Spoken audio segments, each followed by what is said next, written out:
Bonjour et bienvenue dans le podcast. Et aujourd'hui, je vais vous parler d'une petite histoire qui m'a beaucoup marqué en fait et qui m'a fait comprendre toutes les croyances limitantes qu'on pouvait avoir.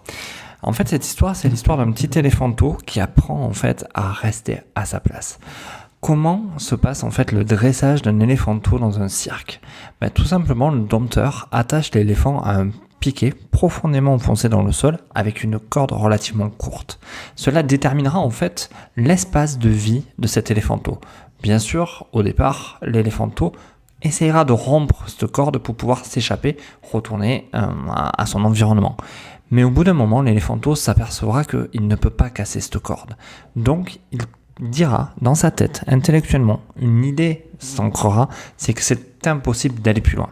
Et quand il sera grand, quand il sera même très fort et très puissant, le dompteur n'aura qu'à accrocher à la patte de cet éléphant une corde et l'accrocher à un piquet. Car dès qu'il sentira la résistance, il restera dans cette zone car il est ancré dans sa tête qu'il ne pourra pas dépasser cette zone. Donc, qu'est-ce que ça peut vouloir dire pour nous ? Qu'est-ce que ça peut vouloir dire pour vous ? Ça peut vouloir dire tout simplement qu'il y a certaines croyances limitantes qui ont été fortement ancrées dans votre tête. Je pense qu'on a tous entendu, alors en espérant que ça ne vous soit jamais arrivé, mais c'est peut-être arrivé à des gens qui vous entourent, à des enfants qui vous entourent, dire « tu es un incapable, tu es pas capable de faire ça, tu ne peux pas réussir, tu n'es pas assez intelligent pour faire telle ou telle chose ».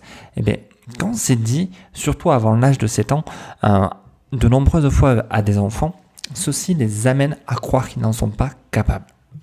Donc l'idée de ce podcast, c'était de vous faire poser cette question, est-ce que dans votre tête, est-ce que dans votre vie, vous avez déjà subi ce genre de choses ? Alors, peut-être pas au niveau de l'enfance, mais peut-être plus tard, peut-être pendant que vous faisiez du basket, du sport, enfin des choses qui vous ont été inculquées de manière insidieuse dans votre tête pour vous dire que vous n'étiez pas capable de faire telle ou telle chose. Et ceci se répercute bien souvent après sur votre vie d'adulte, sur votre vie professionnelle où vous pensez ne pas être capable parce qu'on ne vous a pas appris à visualiser quelque chose et à atteindre cet objectif. Donc je vous invite vraiment à vous poser ces questions et à voir ce qui peut se passer autour de vous, dans votre tête et dans votre environnement, et surtout à faire attention à votre discours si vous avez des enfants. Sur ce, je vous remercie d'avoir écouté ce podcast. Je vous invite à liker, à partager et à commenter. N'hésitez pas à me dire en commentaire ce que vous avez à me dire, des questions. Ça me permettra, moi, d'enrichir encore plus ces podcasts. Et sur ce, je vous dis à bientôt. Merci, au revoir.